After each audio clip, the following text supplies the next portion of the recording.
Meus irmãos, graça e paz a todos, estamos aqui para o segundo vídeo dessa maravilhosa obra, o Comentário de Isaías, do Alec Moutier, J. Alec Moutier, que é um especialista no livro do profeta Isaías. Ele estudou esse livro por mais de 50 anos, inclusive deu o seu doutorado. O seu doutorado em Antigo Testamento foi baseado no livro do profeta Isaías. Então, você vai ler uma obra de um camarada, um erudito, que se dedicou a estudar esse livro minuciosamente. E esse comentário é maravilhoso. Ele é considerado o melhor comentário em volume único do profeta Isaías. É o melhor comentário em volume único do profeta Isaías e é da Shed Publicações. Maravilhoso, né? Se você não assistiu o primeiro vídeo, assista. Os meus reviews são longos, né? E eu vou tentar, nos próximos reviews aí das obras, muitas obras que eu vou refazer os reviews, porque eu estava assistindo alguns reviews antigos aqui no canal, mas são curtos, né? Aonde eu só mostro o sumário. Não mostro os detalhes da obra e por aí vai. Então, muitos vídeos aqui eu irei refazer. E eu não quero passar de 30 minutos. Porque tem gente que não tem paciência para assistir um vídeo de 40 minutos. Então, eu vou tentar dosar aí o tempo. A primeira edição dessa obra é de setembro de 2016 e a primeira reimpressão, novembro de 2020. Tá certo? Eu mostrei para vocês o sumário, eu mostrei para vocês o capítulo 1 do primeiro vídeo, né? Onde eu mostro como ele trabalha as perícopes, como ele comenta. E nesse segundo vídeo eu vou mostrar também mais alguns comentários. Pegar Isaías capítulo 53, né, sobre o servo sofredor, que o Novo Testamento aplica a Jesus, e nós só sabemos que o servo sofredor se aplica a Jesus a partir do Novo Testamento, tá? Claro, nem todas as passagens do servo sofredor se aplica a Jesus. Tem várias passagens ali, capítulos de Isaías, que se aplica a Israel. Então, eu mostrei para vocês o sumário, e só rapidamente aqui, dando uma pincelada rápida, né, recordando aquilo que eu já mostrei no primeiro vídeo, ele vai dividir aqui no sumário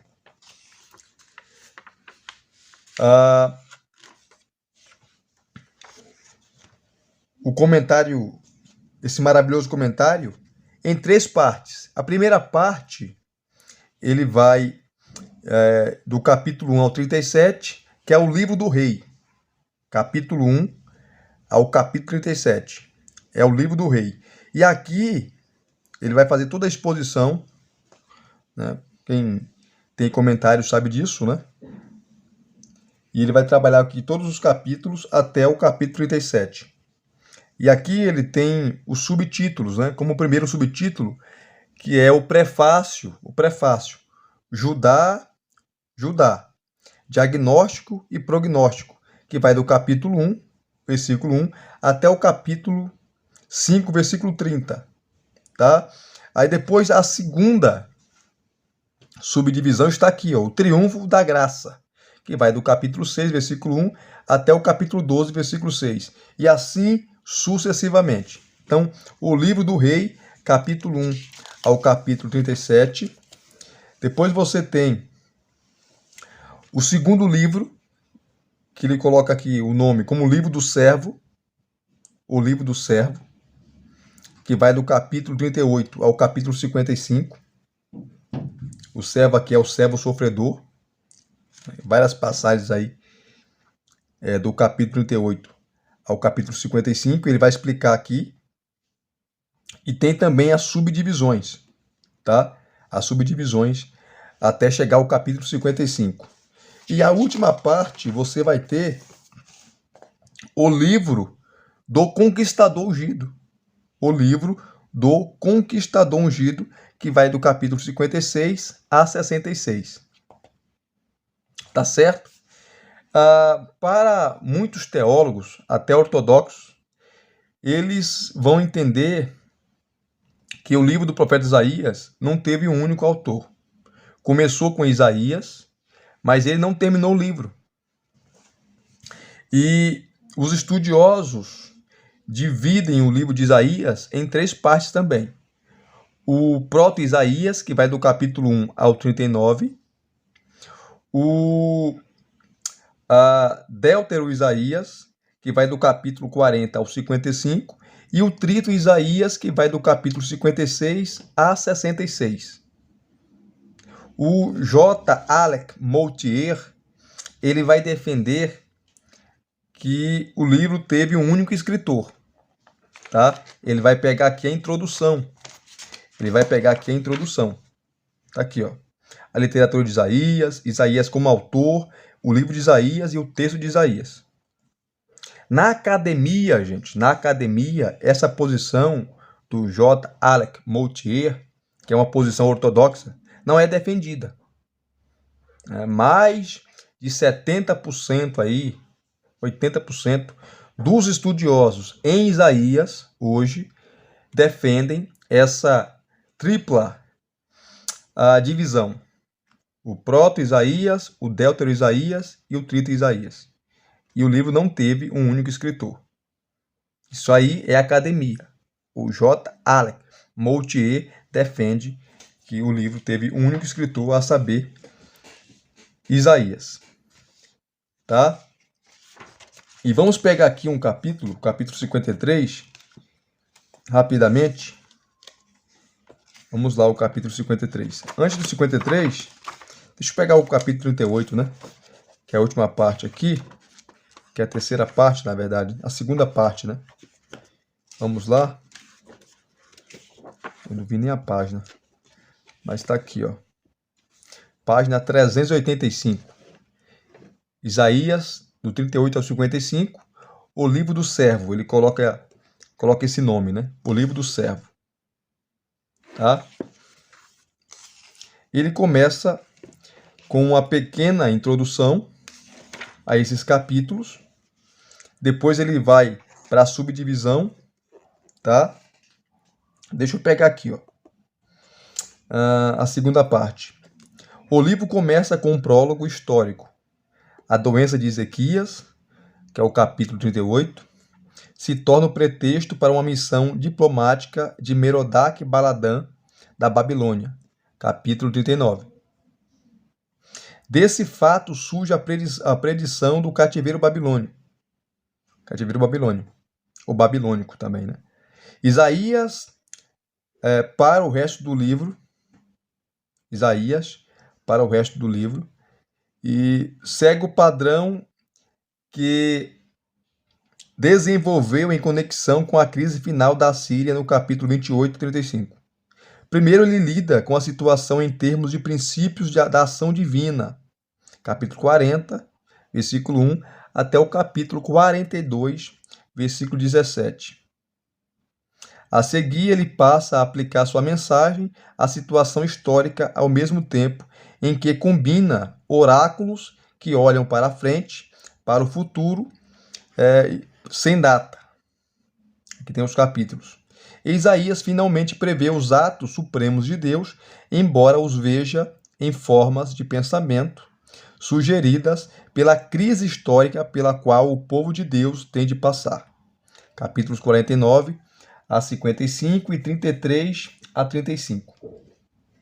Isso aqui é interessante, porque o livro de Isaías é um dos livros mais lidos, era e é até hoje, pelos judeus, principalmente por conter profecias messiânicas. Eu não vou entrar aqui no mérito, porque aqui é um review de uma obra, né? É o segundo vídeo de uma obra que eu estou fazendo.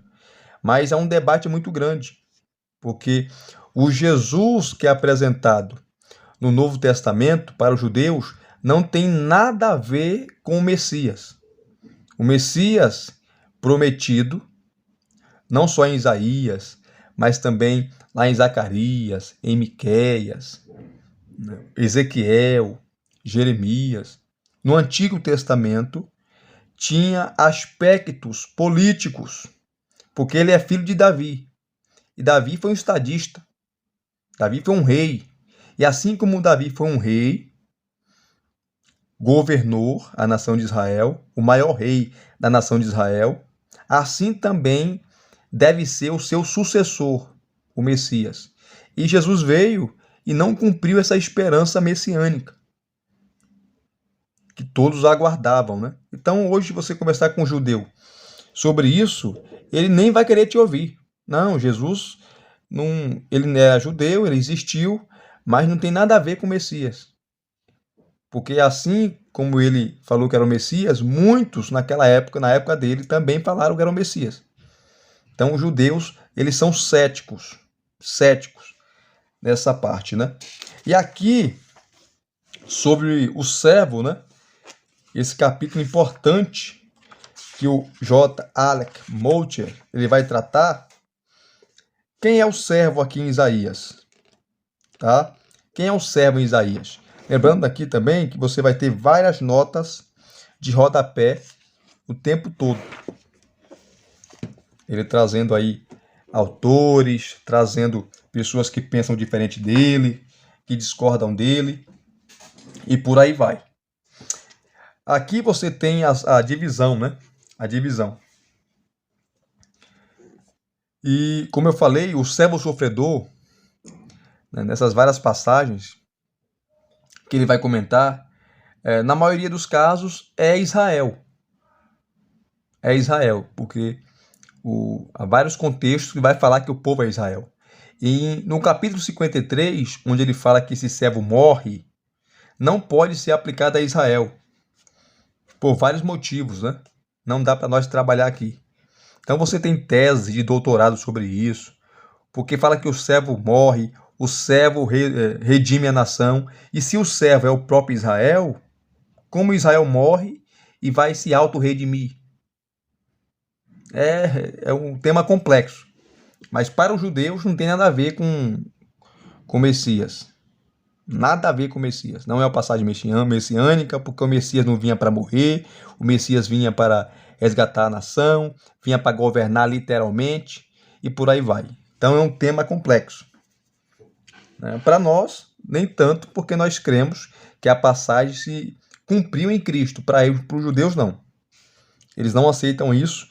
Para eles é uma blasfêmia falar que Isaías 53 aponta para o Messias. Então tá aqui, ó. Ele divide aqui como o prólogo histórico, a escolha fatal de Ezequias, que é os capítulos 38 e 39. Depois ele vai ter o capítulo 40, né, ao 42, versículo 17, que é o consolo universal. Tá? Aí ele vai dividir subdivisões como aqui, o consolo de Israel, o consolo dos gentios, as promessas feitas da redenção, a libertação, o perdão, os agentes da redenção, Ciro, a libertação, o servo, a expiação, a proclamação universal, o chamado para Sião e o chamado para o mundo. Então, toda a divisão aqui. Aí ele começa aqui, ó, com o prólogo histórico, a escolha fatal de Ezequias. Muitos estudiosos falam que aquele milagre que aconteceu na vida de Ezequias, quando ele pede ao Senhor para não morrer, que Isaías chega lá e fala, você põe a sua casa em ordem, porque você morrerá e não viverás. E ele vira para a parede, ele chora, fala, Senhor, eu fui fiel a ti, eu fiz reformas aqui, eu honrei o teu nome, eu não quero morrer agora. Isaías volta, estava no pátio e fala para ele, olha, por causa do teu arrependimento, o Senhor vai te dar mais 15 anos. E foi os piores 15 anos de Ezequias, porque ele se perdeu, ficou vaidoso, soberbo, né? E gerou, nesses 15 anos, Manassés, seu filho, que governou depois dele e que levou a nação ao caos, ao pecado. Então aqui você tem um prólogo histórico, a escolha fatal de Ezequias, que é os capítulos 38 e 39, e vai até o versículo 8 do capítulo 39. Aí ele comenta rapidamente aqui, você tem as divisões e ele vai trabalhar aqui, tá? Sempre trazendo, gente, a ideia do contexto original, porque o Moltker é especialista em Antigo Testamento, em hebraico, né? O camarada dava aula de hebraico, né? Destrinchava o livro do profeta Isaías todo em hebraico. Então, ele sabe o que está falando. Você está lendo uma obra erudita, uma obra acadêmica, não é qualquer um. O camarada passar mais de 50 anos estudando só um único livro e ter um doutorado voltado só para um único livro, você tem que respeitá-lo. Aí você tem aqui o comentário dele sobre, começando a falar do rei Ezequias. Ele fala aqui, ó, Ezequias foi um dos reis mais verdadeiramente humano e seu retrato aqui está de acordo com o que está registrado em outras passagens. Ele foi um homem cujo coração se moveu genuinamente em direção ao Senhor, mas cuja vontade era inconstante sobre as pressões e tentações da vida. Os primeiros pensamentos de Ezequias, como o Davi, que foi seu ancestral, e diferente do grande Davi, que foi o seu descendente, eram para si mesmo. Ao saber de sua morte iminente, seu único clamor foi: Senhor, lembra-te, peço-te. Capítulo 38, versículos 2 e 3. E ao ouvir a notícia de que um futuro tenebroso aguardava seus filhos, seu pensamento privado foi: haverá paz e segurança enquanto eu viver. Em outras palavras, que se dane as futuras gerações. Tá? O importante é que no meu reinado vai ter paz. Se meus filhos vão ser levados cativo, se a nação vai ser levada cativa, se a nação vai se aprofundar no pecado, não me interessa. Então ele só pensou no umbigo dele, na geração dele, não pensou na próxima geração. Ele foi irresponsável, tá? Porque um estadista, ele não pensa só nos seus dias, ele pensa nas futuras gerações. Aqui você tem um erro grave, né, de Ezequias, a sua arrogância, a sua petulância, que levou ele ao caos. Aí ele comenta aqui, tá? Aí começa o versículo, a primeira subdivisão, os versículos de 1 a 8 do capítulo 38, a doença de Ezequias. Ele comenta o versículo 1, os versículos 2 e 3, aí os versículos 4 a 8, sobre o sinal, que ali aconteceu um milagre, né? O do relógio de Acás, vocês conhecem a história, e ele falou, olha, eu quero que aconteça um milagre, eu quero que retroceda. Né? Então Deus mexeu ali na estrutura da terra, no eixo da terra, né? Porque não é o Sol que gira em torno da Terra, é a Terra que gira em torno do Sol. O movimento da rotação, translação, que nós aprendemos aí na quarta série, quinta série, você já aprende isso, né? Nas aulas que nós temos ali de geografia, enfim. Então aqui os versículos 4 a 8, ele comenta esse sinal, o milagre que Deus fez para provar para ele. E ele tem mais 15 anos de vida. Você tem aqui os versículos 7 e 8 comentados. Deixa eu correr aqui.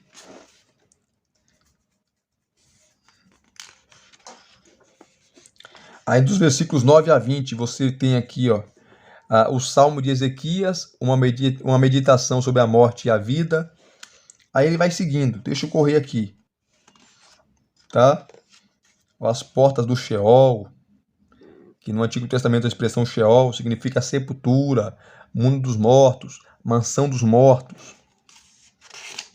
Ele comenta aqui, tá?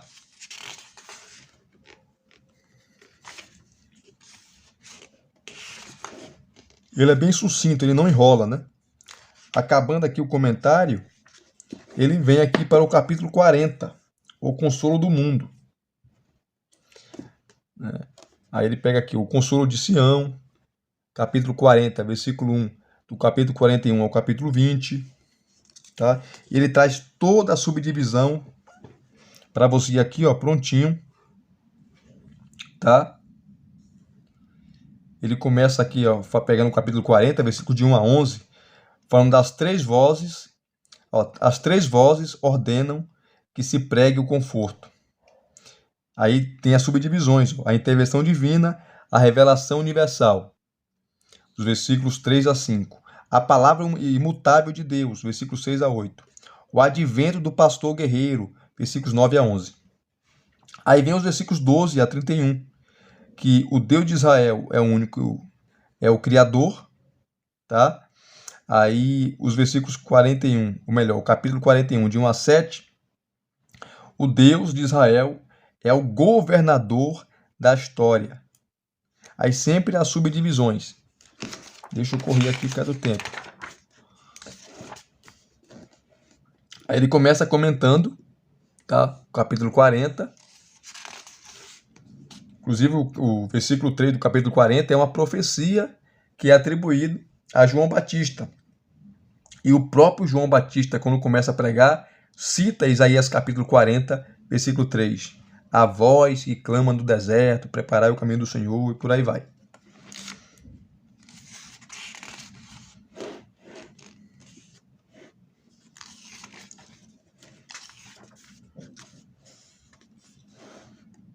Do versículo 12 a 31, você vai ter ali, queridos, eu já preguei sobre isso, sobre esse texto, né? Sobre a grandeza de Deus.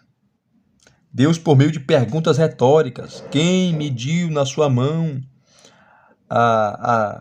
os oceanos, né? As águas do planeta? As águas do planeta, Deus está na concha na mão de Deus. Ele mediu o céu a palmos e por aí vai. Texto maravilhoso que fala da grandeza de Deus, tá? E aqui ele sempre traz as subdivisões, né?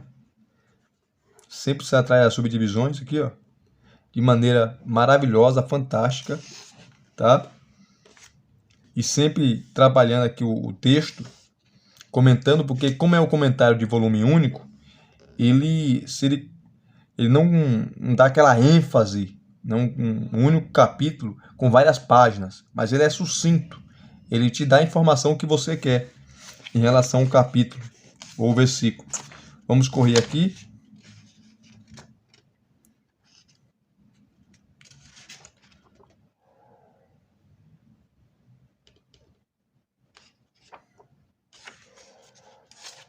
Olha só, bem dividido aqui os capítulos para você. E vamos para o capítulo, deixa eu pegar aqui rapidamente, o capítulo 53, né? Aí no capítulo 41 já começa o cântico do servo, né? Ó, o servo vitorioso, capítulo 41, de 8 a 13. Que o servo aqui é Israel, né? Nesse contexto é Israel. Lá no capítulo 53 não é. Não pode ser aplicado a Israel. Por vários motivos. Que ali está falando de um ser, de uma pessoa. Tá? Vamos lá. Deixa eu ir logo para o capítulo 53. Que é muita informação aqui, queridos. Eu não quero demorar não no vídeo, não. Quero ser bem sucinto.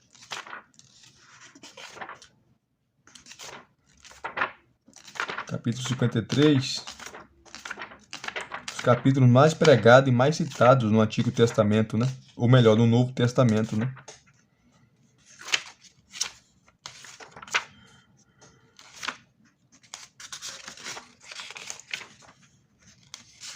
Vamos lá. E as subdivisões aqui que ele faz é maravilhosa para você entender as palavras de Isaías. Palavras maravilhosas de Isaías. Olha aqui, ó. Aí ele vai pegar aqui, ó, a revelação, o testemunho humano fundamentado na revelação divina, testificando o fato e o sentido do sofrimento e da morte do servo. Capítulo 53, de 1 a 9. Aí ele divide em subdivisões, como o capítulo 53, versículo de 1 a 3. o sofrimento observado e entendido de forma equivocada. Aí ele vai explicar, tá? Aqui, ó, ele trabalha com paralelos, né? Ó, uma congregação crente trazida à existência por intermédio da revelação, versículo 1. Depois o nascimento do servo, inexpressivo e não promissor, capítulo 2, versos não, né? Parte A e parte B, juntos. Depois as primeiras reações daqueles que depois acreditariam, tá? Versículos C e D, parte C e D do versículo 2. Depois a experiência da vida do servo, rejeição popular, o versículo 3 e partes A e parte B. Tá aqui, tá seca a minha garganta, né? Tá seca aqui. Aí dá aquela... Começa a dar umas tossidas aqui, né? Poderia ter trazido um pouco de água. Aí, por último, você tem aqui, ó, desvalorizado por aqueles que depois creram. O capítulo 53, versículo 3, parte C e parte D. Aí ele vai trabalhando aqui e pega o versículo 1 para comentar. Comenta o versículo 1, comenta o versículo 2 e vai comentando.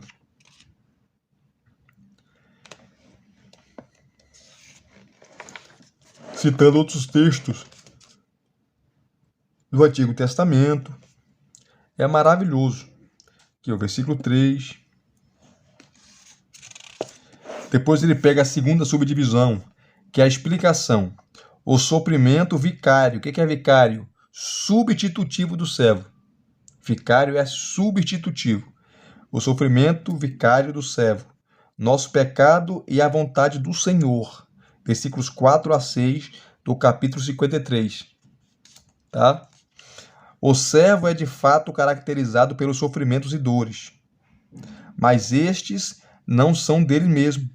Essa é a forma como os versículos 4 a 6 explicam o versículo 3. O que o olho humano deixou passar, o que só pode ser conhecido por intermédio da revelação, agora é afirmado na seção que constitui o cerne do poema. As 11 linhas do poema caem em 2 conjuntos de 4, né? Versículos 4 e 5, e um de 3, versículo 6, enquanto cada um desses conjuntos tem uma verdade distinta a transmitir. Há linhas em comum ao longo deles que podemos observar de maneira preliminar. Aí ele vai trabalhar aqui, ó. Primeiro, o servo estava sozinho em seu sofrimento. O versículo 4 contém 2 sujeitos enfáticos, ele e nós. E apesar dos sofrimentos do servo, versículo 4, partes A e B, terem sido por nós, não tomamos parte neles, pois ficamos à distância, calculando que ele deve ter merecido tudo o que sofreu.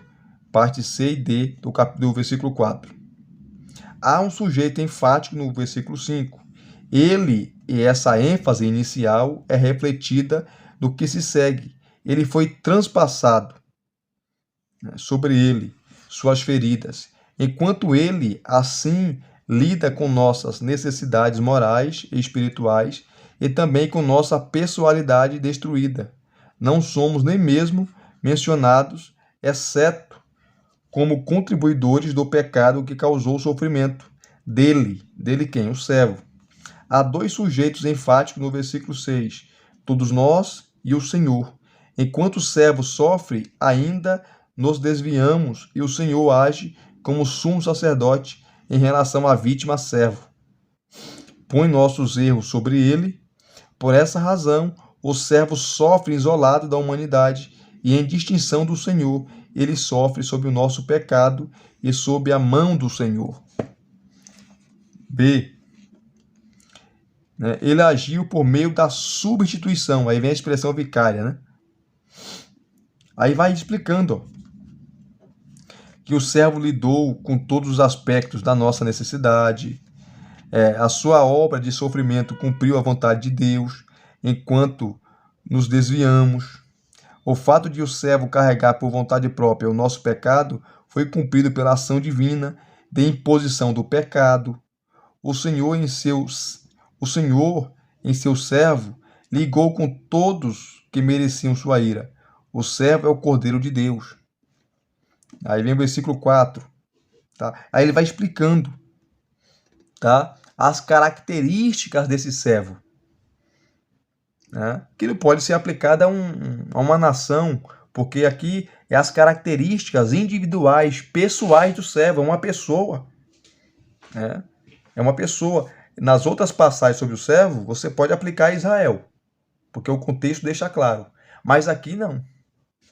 Aqui não. Aqui não pode ser Israel. E o Novo Testamento aponta para Cristo, né? O Messias, que é morto por nossos pecados. Aí vem o versículo 5, a obra do servo. Vem o versículo 6, tá? Que o cumprimento do servo é uma obra do Senhor. E a imagem da ovelha desgarrada resume toda inadequação e errância da nossa natureza. E também nosso perigo, pois a Bíblia enfatiza o perigo que corre a ovelha sem pastor. A imagem de cair sobre ele a iniquidade resume tudo o que Isaías tem ensinado sobre a morte vicária do servo. O versículo na forma é um palístrofe que começa com todos nós e termina com todos nós, tá? Aí ele vai explicando as expressões hebraicas aqui, ó, tá? E aplicando.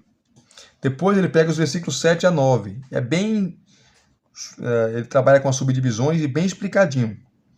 Que ele coloca a seguinte temática aqui, ó. O ato final do servo, sua morte voluntária e imerecida e o mistério de seu sepultamento. Versículos 7 a 9. Que é maravilhoso. Eu não vou ficar lendo aqui devido ao tempo, tá, gente? Eu não quero passar aqui dos 30 minutos. Não quero passar. Tá? Aí ele divide aqui, ó, em 3 partes. A primeira parte, a procissão. O servo saiu para morrer, à sua disposição. Versículo 7. Depois a execução, a morte do servo, as imprudências contemporâneas. Versículo 8. A parte C. O sepultamento, o mistério em torno do sepultamento daquele que não merecia morrer. Então, está falando de alguém, de uma pessoa, não de uma nação. Tá? Não de uma nação. E ele explica aqui comentando os versículos. Versículo 7, versículo 8.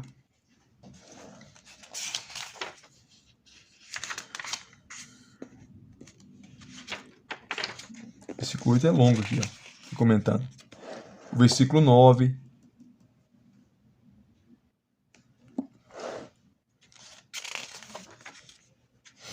Depois ele vai comentar os versículos 10 a 12, que é o servo triunfante, a exaltação por meio do ato de carregar o pecado.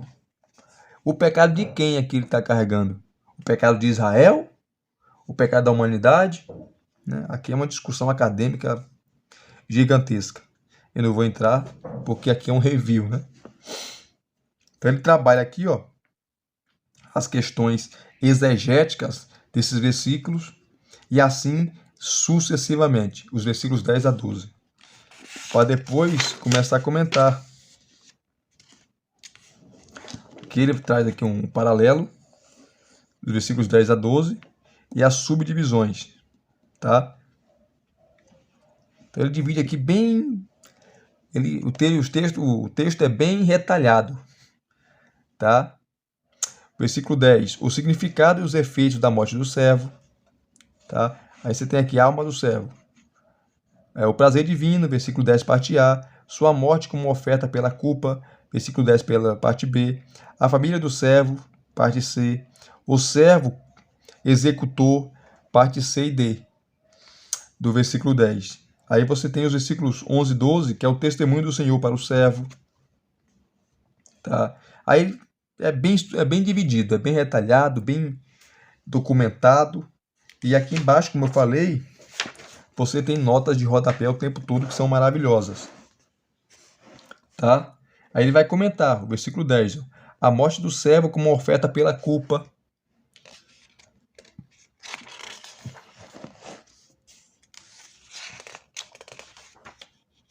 Depois você vai ter aqui a morte do servo como sofrimento pessoal, né?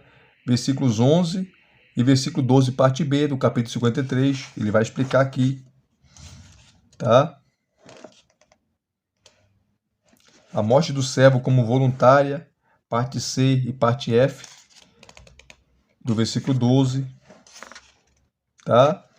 Aí ele já vai aqui termina o capítulo 53, ele vai para o capítulo 54 e o 55, com a seguinte temática: a boa notícia para todo mundo, a proclamação e o convite universal. Venham, pois tudo já está pronto. Aí ele vai trabalhar aqui, ó. Tá? E sempre com as subdivisões, sempre com comentários sucintos e precisos para você compreender e entender a mensagem de Isaías, um dos maiores profetas do Antigo Testamento, os profetas maiores, né? E o profeta messiânico. E se vocês gostaram desse segundo vídeo, deixa aqui o seu like, deixa aqui os seus comentários se você gostou ou não gostou. Se inscreva no canal se você não é inscrito e acione o sininho para receberem todas as notificações, tá ok? Muito obrigado a todos. Deus os abençoe mais uma vez. Até os próximos vídeos, ou melhor, até as próximas indicações, querendo Deus.